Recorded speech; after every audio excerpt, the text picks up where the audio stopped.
ஆச்சி கொழுக்கட்டை மாவு வந்தாச்சு. ஆச்சி கொழுக்கட்டை மாவிற்கு கொழுக்கட்டை அச்சை கேட்டு வாங்குங்கள்.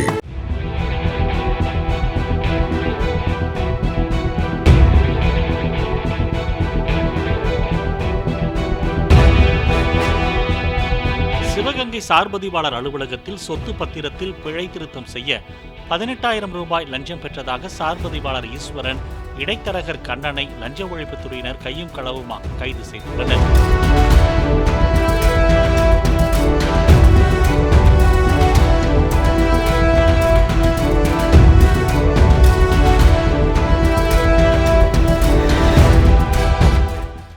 ஆச்சி கொழுக்கட்டை மாவு வந்தாச்சு.